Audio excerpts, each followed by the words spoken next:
السلام علیکم ورحمۃ اللہ۔ اشہد ان لا الہ الا اللہ وحدہ لا شریک لہ واشہد ان محمدا عبدہ ورسولہ۔ اما بعد فاعوذ باللہ من الشیطان الرجیم۔ بسم اللہ الرحمن الرحیم۔ ادع الى سبیل ربک بالحکمۃ والموعظۃ الحسنہ وجادلهم بالتي هي أحسن إن ربك هو أعلم بمن ضل عن سبيله وهو أعلم بالمهتدين۔ رب انفخ روح بركة في كلامي هذا واجعل أفئدة من الناس تهوي إليه۔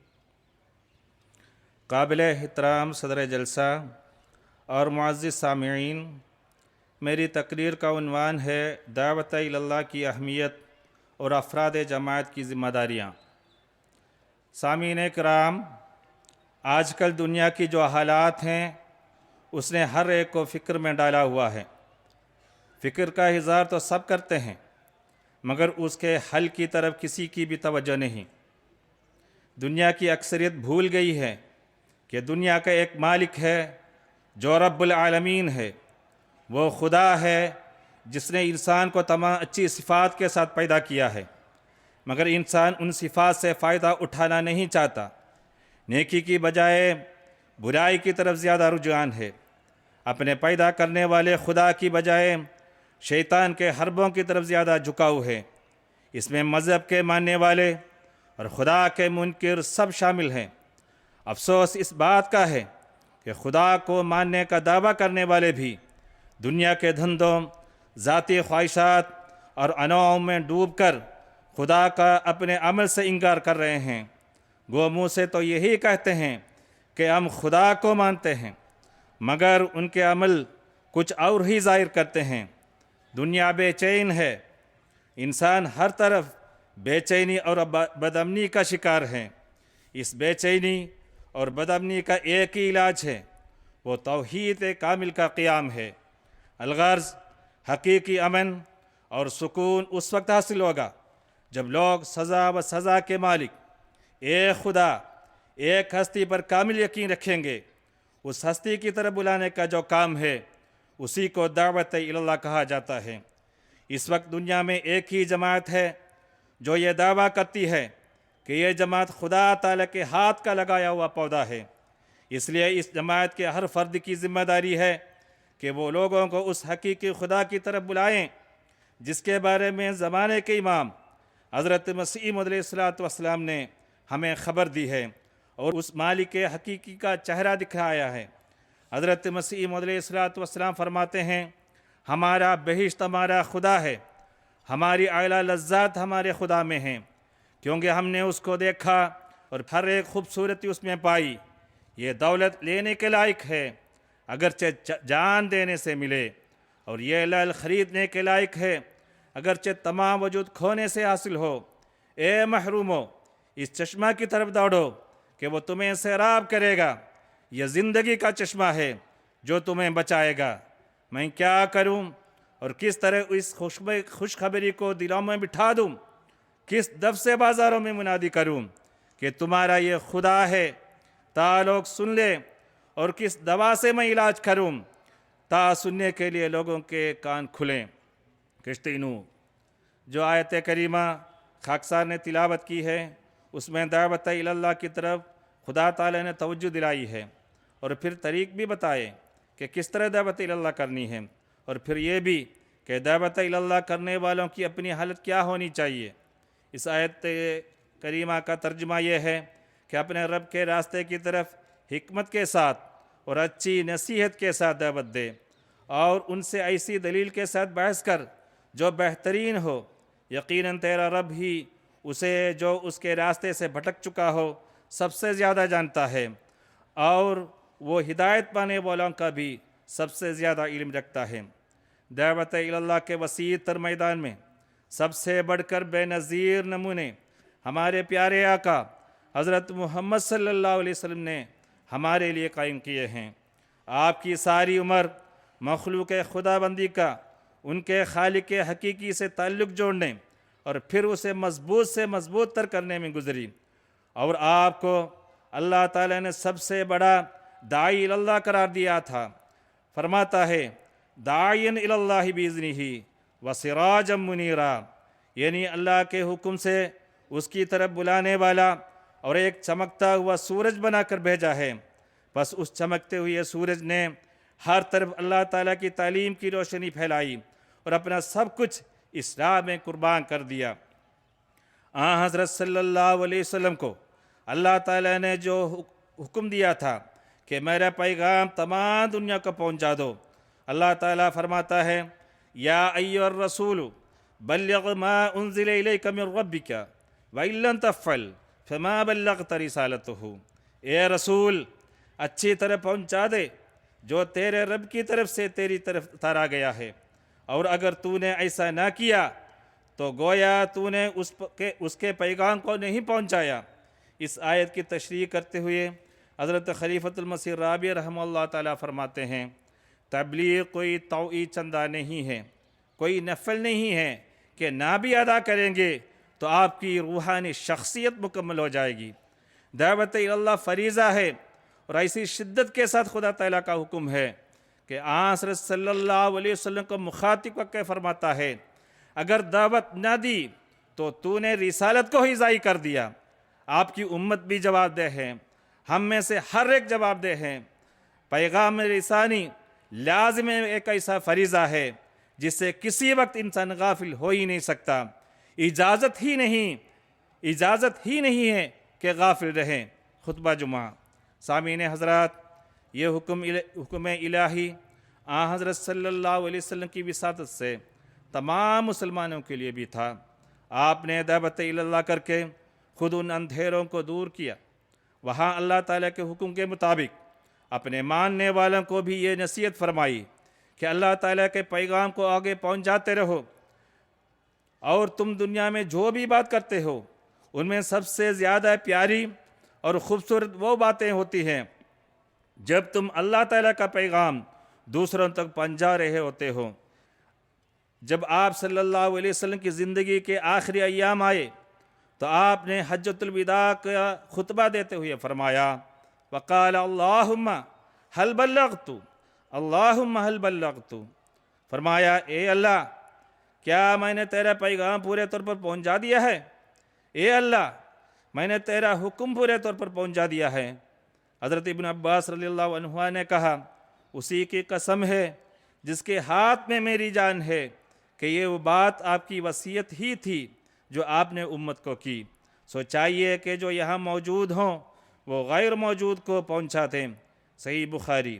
سامعین حضرات، حضرت صلی اللہ علیہ وسلم کو اپنی امت کے افراد کے ذریعہ کسی کی ہدایت پانے پر کس قدر خوشی ہوتی تھی، آپ کے کیا جذبات اور احساسات ہوتے تھے، اس بات کا اندازہ آپ اس سے لگا لیں کہ ایک دفعہ آپ صلی اللہ علیہ وسلم نے حضرت علی رضی اللہ عنہ کو مخاطب کر کے فرمایا کہ خدا کی قسم تیرے ذریعہ سے ایک آدمی کا ہدایت پا جانا تیرے لیے اعلیٰ درجے کے سرخ اونٹ کے ملنے سے بھی زیادہ بہتر ہے۔ صحیح البخاری۔ یہ سرخ اونٹ دنیا کی بہترین چیز کی مثال کے طور پر ہیں۔ اس زمانے میں سرخ اونٹ بہت بڑی قیمتی چیز سمجھی جاتی تھی، اور اسی لیے اس مثال کو سامنے رکھا گیا۔ پس فرمایا کہ تمہارے ذریعہ سے کسی کا ہدایت پا جانا تمہیں اتنا زیادہ اللہ تعالیٰ کے فضلوں کا وارث بنا دیتا ہے کہ دنیاوی انعاموں میں سے بہترین انعام کی بھی اس کے سامنے کوئی حیثیت نہیں رہتی۔ حضرت صلی اللہ علیہ وسلم کے بعد خلفائے راشدین، صحابہ کرام، تابعین و اولیاء امت نے دعوت اللہ کی مہم کو جاری رکھا۔ اس زمانے میں اللہ تعالیٰ نے حضرت صلی اللہ علیہ وسلم کی غلامی میں آپ کی لائی ہوئی تعلیم کو، آپ کے پیغام کو اکناف عالم میں پہنچانے کے لیے حضرت مرزا غلام احمد قادیانی علیہ السلام کو مسیح موعود و مہدی موعود بنا کر مبعوث فرمایا، اور آپ نے حضرت صلی اللہ علیہ وسلم کی وصیت کو پورا کرنے کے لیے ایک پاک جماعت کا قیام فرمایا۔ آپ فرماتے ہیں خدا تعالیٰ چاہتا ہے کہ ان تمام روحوں کو جو زمین کی متفرق آبادیوں میں آباد ہیں، کیا یورپ اور کیا ایشیا، ان سب کو جو نیک فطرت رکھتے ہیں توحید کی طرف کھینچے اور اپنے بندوں کو دین واحد پر جمع کرے۔ یہی خدا تعالیٰ کا مقصد ہے جس کے لیے میں دنیا میں بھیجا گیا، سو تم اس مقصد کی پیروی کرو، مگر نرمی اور اخلاق اور دعاؤں پر زور دینے سے۔ رسالہ الوصیت۔ ہر طرف آواز دینا ہے ہمارا کام آج، جس کی فطرت نیک ہے وہ آئے گا انجام کار۔ دعوت اللہ کے تعلق میں حضرت مسیح موعود علیہ السلام نے اپنی دلی جذبات کا نقشہ کس طرح کھینچا ہے، لوگوں کی ہدایت کے لیے اپنے درد کا اظہار کس طرح فرمایا ہے۔ فرماتے ہیں کہ ہمارے اختیار میں ہو تو ہم گھر بگھر پھر کر خدا تعالیٰ کے سچے دین کی اشاعت کریں اور ہلاک کرنے والے شرک اور کفر سے جو دنیا میں پھیلا ہوا ہے لوگوں کو بچا لیں۔ اگر خدا تعالیٰ میں انگریزی زبان سکھا دے تو ہم خود پھر کر اور دورہ کر کے تبلیغ کریں اور اس تبلیغ میں زندگی ختم کر دیں، خواہ ماری ہی جائیں۔ ملفوظات جلد 3۔ سامعین حضرات، بس اس درد کو سمجھنے کی ہمیں ضرورت ہے۔ افراد جماعت کو زیادہ سے زیادہ اس کام میں شامل ہونے کی ضرورت ہے اور شامل کرنے کی ضرورت ہے۔ حضرت مسیح علیہ السلام فرماتے ہیں، ہم اپنی طرف سے بات پہنچا دینا چاہتے ہیں، ایسا نہ ہو کہ ہم پوچھے جاویں کہ کیوں اچھی طرح سے نہیں بتایا۔ اسی واسطے ہم نے زبانی بھی لوگوں کو سنایا ہے، تحریری بھی اس کام کو پورا کر دیا ہے۔ ملفوظات۔ دعوت اللہ کی اہمیت بیان کرتے ہوئے حضرت خلیفۃ المسیح الخامس ایدہ اللہ تعالیٰ بن العزیز فرماتے ہیں، اللہ تعالیٰ نے حکمت اور اچھی نصیحت اور ٹھوس دلیل کے ساتھ جو تبلیغ کا حکم دیا ہے اس کے مطابق چلنا ہمارا کام ہے، اور مستقل مزاجی کے ساتھ اسے کرتے چلے جانا ہمارا کام ہے۔ اس کے نتائج اللہ تعالیٰ نے فرمایا کہ میں نے پیدا کرنے ہیں، کس نے گمراہی میں بھٹکتے رہنا ہے اور کس نے ہدایت پانی ہے، یہ باتیں تو اللہ تعالیٰ کے علم میں ہیں۔ ایک دوسری جگہ یہ بھی فرمایا کہ تم زبردستی کسی کو ہدایت نہیں دے سکتے، ہاں تمہارا کام تبلیغ کرنا ہے، پیغام پہنچانا ہے، حق کا پیغام دنیا کے ہر شخص تک پہنچانا ہے، اسلام کی خوبیوں اور خوبصورت تعلیم کو دوسروں پر ظاہر کرنا ہے، وہ کیے جاؤ۔ اس لیے اللہ تعالیٰ کے ارشاد کے مطابق ہم نتائج کے بارے میں ذمہ دار نہیں ہیں کہ کیوں اس کے مثبت نتائج نہیں نکلے، کیوں 100% لوگ ہمارے پیغام سے متاثر ہو کر اسلام کو قبول کرنے والے نہیں بنے۔ ہمارے سے اگر پوچھا جائے گا تو صرف اتنا جو اللہ تعالیٰ نے ہم سے پوچھنا ہے کہ کیا ہم نے پیغام پہنچایا، یا پھر کیوں ہم نے اپنے تبلیغ کا فریضہ ادا نہیں کیا، اور کیوں اللہ تعالیٰ کی ہدایت پر عمل کرتے ہوئے نہیں کیا۔ اگر ہم اپنا فرض پورا کر رہے ہیں تو مرنے کے بعد دنیا کم از کم اللہ تعالیٰ کو یہ نہیں کہہ سکتی کہ ہمیں تو اسلام کا پیغام ملا ہی نہیں تھا، اور اگر ہمیں اسلام کا پیغام نہیں ملا تو اس میں ہمارا کیا قصور ہے۔ پھر تبلیغ کے ضمن میں ایک بات یہ بھی ہے، بعض لوگ پوچھتے ہیں، سوال کرتے ہیں کہ تبلیغ کر کے تم نے کتنے احمدی بنا لیے؟ تو ہمیشہ ہمارا یہی جواب ہوتا ہے کہ ہمیں تبلیغ کرنے کا، پیغام پہنچانے کا حکم ہے، اس سے ہم پیچھے ہٹنے والے نہیں، اور نہ ہم نے ہٹنا ہے، ہم اپنے کام کیے جائیں گے۔ کس نے ہدایت پانی ہے اور کس نے نہیں پانی یہ تو اللہ تعالیٰ کو پتہ ہے۔ ہمارے سپرد جو کام ہے وہ ہم نے کرنا ہے، لیکن ساتھ ہی اللہ تعالیٰ کا یہ بھی وعدہ ہے کہ اللہ تعالیٰ اور اس کے رسول غالب آئیں گے انشاءاللہ تعالیٰ۔ اس لیے ہم اس امید پر قائم ہیں کہ انشاءاللہ تعالیٰ ایک دن اکثریت ہماری ہو جائے گی۔ خطبہ جمعہ۔ سامعین حضرات، اس پر آشوب زمانے میں دعوت اللہ کی اہمیت کو واضح کرتے ہوئے حضرت خلیفۃ المسیح رابع رحمہ اللہ تعالیٰ فرماتے ہیں، ایسے خطرناک دور میں جبکہ انسان کی تقدیر لامذہبی طاقتوں کے ہاتھ میں جا چکی ہو، احمدیت پر کیا ذمہ داریاں آتی ہیں۔ احمدیت دنیا کو ہلاکتوں سے بچانے کا آخری ذریعہ ہے جو اللہ تعالیٰ کی طرف سے جاری کیا گیا ہے۔ آخری ذریعہ ان معنوں میں کہ اگر یہ کامیاب ہو جائے تو پھر اللہ تعالیٰ کے فضل سے دنیا کو اس قسم کی ہلاکت کا کوئی خوف ایک لمبے عرصہ تک دامنگیر نہیں ہوگا۔ یہ ایک عظیم ذمہ داری ہے۔ اس لیے میں بار بار یہ اعلان کر رہا ہوں کہ داعی اللہ بنو، دنیا کو نجات کی طرف بلاؤ، دنیا کو اپنے رب کی طرف بلاؤ، ورنہ اگر بے خدا انسان کے ہاتھ میں دوسروں کی تقدیر چلی جائے تو ان کی ہلاکت یقینی ہو جاتی ہے۔ اس وقت امر واقعہ یہی ہے، نہ صرف یہ کہ بے خدا انسان کے ہاتھ میں لوگوں کی تقدیر گئی ہوئی ہے، بلکہ اس کے ہاتھ اتنے مضبوط ہو چکے ہیں اور ان میں ایسے خوفناک ہتھیار آ چکے ہیں کہ وہ جب بھی چاہے دنیا کے تمام انسانوں کو ہلاک کر سکتا ہے۔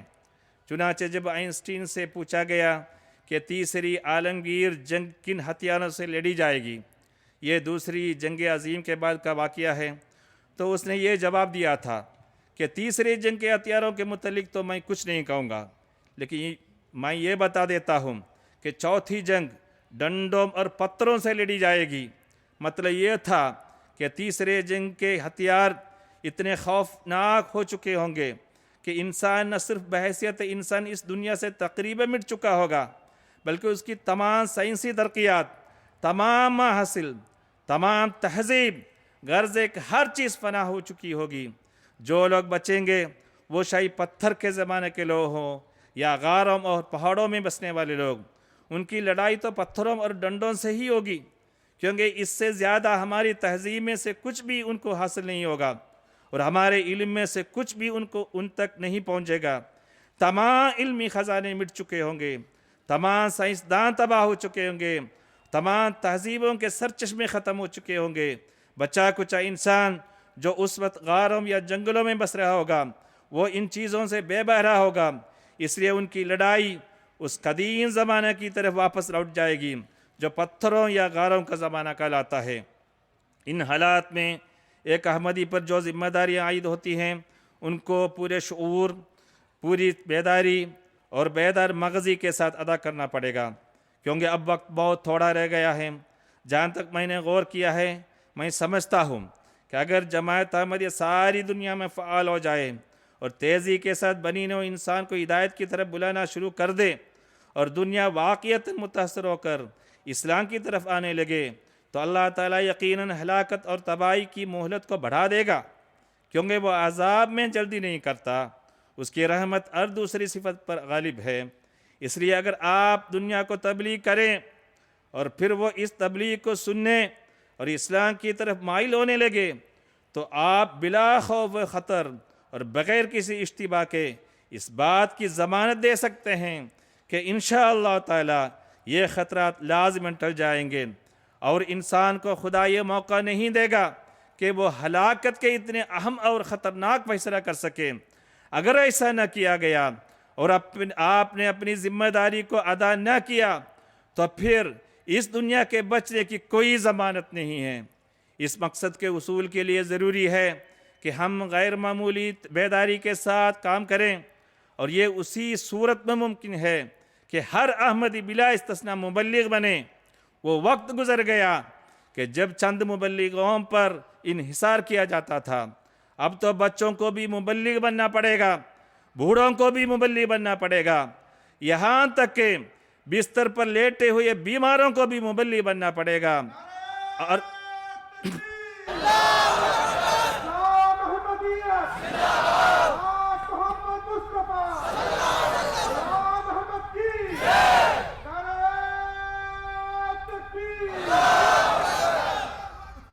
اور کچھ نہیں تو وہ دعاؤں کے ذریعہ ہی تبلیغ کے جہاد میں شامل ہو سکتے ہیں، دن رات اللہ سے گریہ افزاری کر سکتے ہیں کہ اے خدا، ہمیں اتنی طاقت نہیں ہے کہ ہم چل پھر کر تبلیغ کر سکیں، اس لیے بستر پر لیٹے لیٹے تجھ سے التجا کرتے ہیں کہ تو دلوں کو بدل دیں۔ ہم اپنی ذمہ داری کو سمجھ لیں اور اس جذبہ کے ساتھ کام شروع کر دیں تو مجھے 100% یقین ہے کہ دنیا کی ہلاکت کی تقدیر اللہ تعالیٰ کے فضل سے ٹل سکتی ہے۔ خطبات طاہر دعوت اللہ کے صحیح طریق بیان کرتے ہوئے حضرت مسیح موعود علیہ السلام فرماتے ہیں کہ ہماری جماعت کے لوگ گو مالی امداد میں تو کچھ فرق نہیں کرتے، مگر اللہ تعالیٰ تو ہر امر میں آزمانا چاہتا ہے۔ اب تلوار کی بجائے گالیاں کھا کر صبر کرنا ہے۔ چاہیے کہ بڑی نرمی اور خوش خلقی سے لوگوں پر اپنے خیالات ظاہر کیے جاویں۔ بنسبت شہروں کے، دیہات کے لوگوں میں سادگی بہت ہے اور ہمارے دعویٰ سے بہت کم واقفیت رکھتے ہیں۔ اگر ان کو نرمی سے سمجھایا جاوے تو امید ہے کہ سمجھ لیں گے۔ جلسوں کی بھی ضرورت نہیں اور نہ ہی بازاروں میں کھڑے ہو کر لیکچر دینے کی ضرورت ہے، کیونکہ اس سے فتنہ پیدا ہوتا ہے۔ چاہیے کہ ایک ایک فرد سے علیحدہ علیحدہ مل کر اپنے قصے بیان کیے جاویں۔ جلسوں میں تو ہار جیت کا خیال ہو جاتا ہے۔ چاہیے کہ دوستانہ طور پر شریفوں سے ملاقات کرتے رہیں اور رفتہ رفتہ موقع پا کر اپنا قصہ سنا دیا۔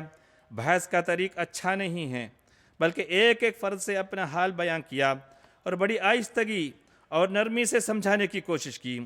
پھر تم دیکھو گے کہ بہت سے آدمی ایسے بھی نکلیں گے جو کہیں گے کہ ہم پر ان مولویوں نے اصلیت ظاہر ہونے نہیں دیا۔ چاہیے کہ جس شخص پر علم اور رشد کا مادہ دیکھا اس کو اپنا قصہ بتا دیا اور فرداً فرداً واقفیت بڑھاتے رہیں۔ یہ نہیں کہ سب کے سب ظالم طبع اور شریر ہوتے ہیں، بلکہ شریف اور مخلص بھی انہی میں چھپے ہوئے ہوتے ہیں۔ ملفوظات حضرت مسیح علیہ السلام۔ سامعین اکرام، دعوت اللہ کے حوالے سے افراد جماعت کی ذمہ داری بیان کرتے ہوئے حضرت المسلم موعود رضی اللہ عنہ فرماتے ہیں، ہماری جماعت کے لوگوں کو یہ خیال رکھنا چاہیے کہ ہماری کامیابی کا سارا دار و مدار خدا کے فضل اور ہماری اپنی کوششوں پر ہے۔ ہر احمدی اقرار کرے کہ وہ سال میں کم از کم ایک احمدی بنائے گا۔ اپنے پایا اور اپنے طبقہ کے لوگوں کو احمدی بنائیں، زمیندار زمینداروں کو احمدی بنائیں، وکیل وکیلوں کو، ڈاکٹر ڈاکٹروں کو، انجینئر انجینئروں کو، پلیڈر پلیڈروں کو۔ اسی طرح چند سالوں میں ایسا عظیم الشان تغیر پیدا کیا جا سکتا ہے کہ طوفان نوح بھی اس کے سامنے مات ہو جائے۔ خطبات محمود۔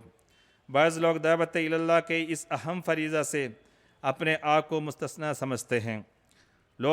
وہ لوگ بے شک نماز پڑھنے والے ہوں گے اور مالی قربانی میں حصہ لیتے ہوں گے، لیکن پیغام حق پہنچانے کے لیے، وقت کی قربانی کرنے کے لیے، اپنے نفس کی قربانی کرنے کے لیے تیار نہیں ہوتے۔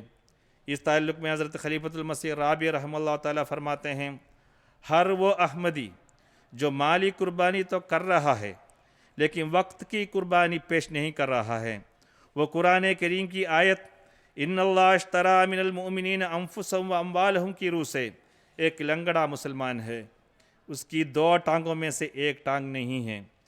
خطبہ جمعہ۔ دعوت اللہ میں افراد جماعت کی ذمہ داریاں بیان کرتے ہوئے حضرت خلیفۃ المسیح الخامس ایدہ اللہ تعالیٰ بن عزیز فرماتے ہیں، پس اس زمانے میں جہاں شیطان یا شیطانی طاقتیں اپنی تمام تر قوتوں کے ساتھ دنیا کو شیطان کی جھولی میں گرانا چاہتی ہیں، وہاں دوسری طرف خدا تعالیٰ نے حضرت مسیح علیہ السلام کی جماعت کی یہ ذمہ داری ڈالی ہے کہ دنیا کو ہدایت کی طرح رہنمائی کرو۔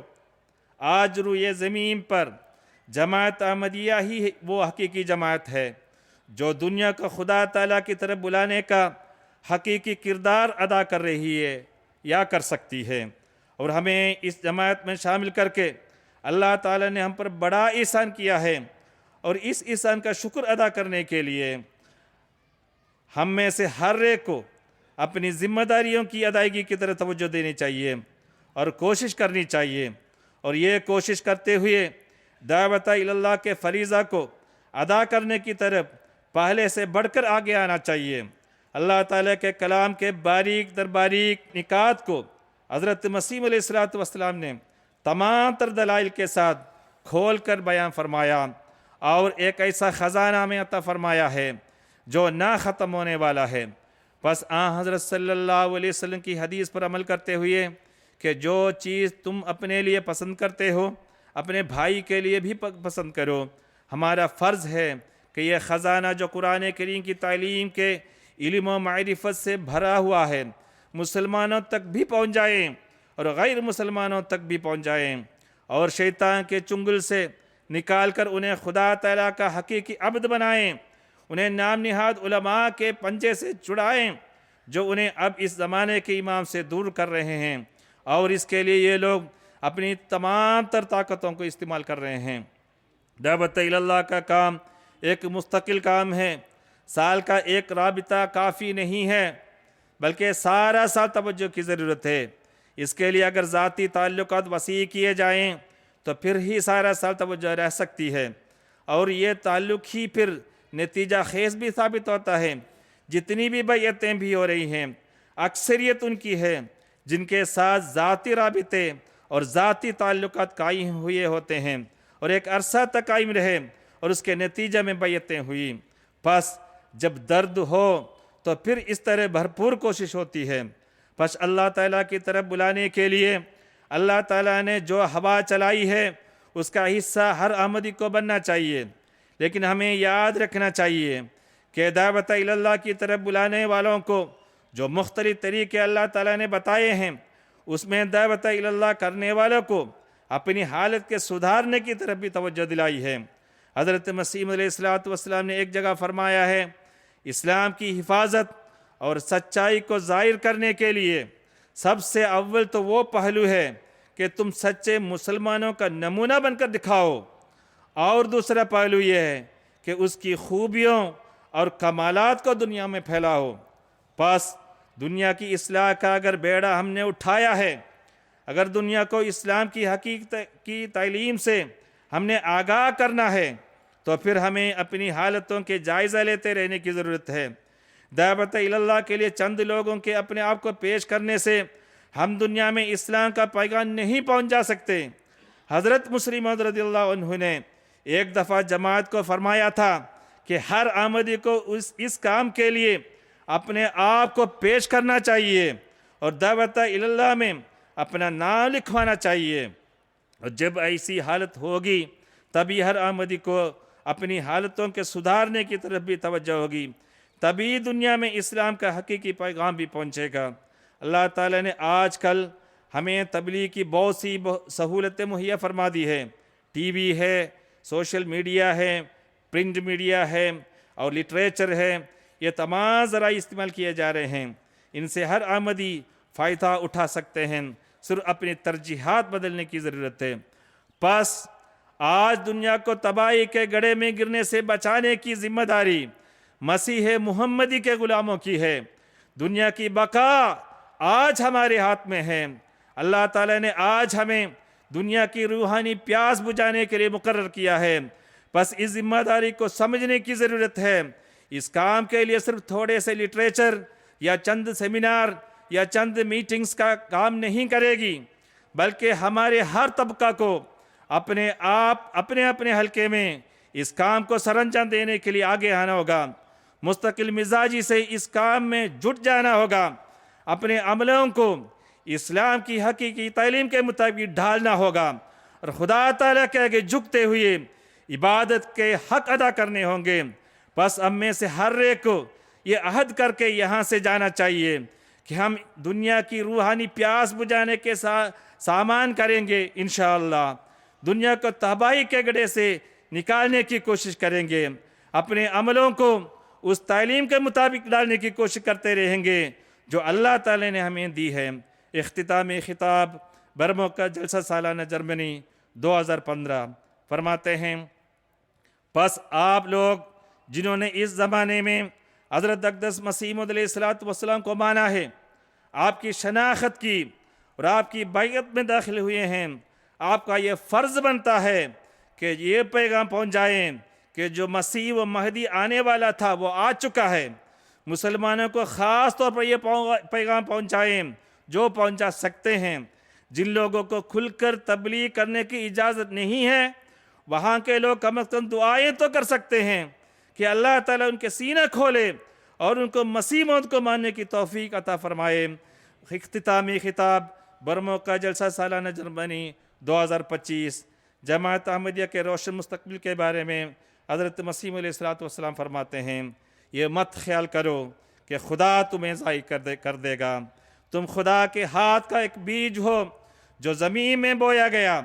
خدا فرماتا ہے کہ یہ بیج بڑھے گا اور پھولے گا اور ہر ایک طرف سے اس کی شاخیں نکلیں گی اور ایک بڑا درخت ہو جائے گا۔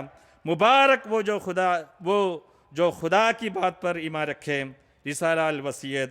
آسمان پر دعوت حق کے لیے ایک جوش ہے، ہو رہا ہے نیک تبوؤں پر فرشتوں کا اتار۔ اب اسی گلشن میں لوگوں راحت و آرام ہے، وقت ہے جلد آؤ اے آوارگان دشت خار۔ وآخر دعوانا ان الحمدللہ۔ السلام علیکم۔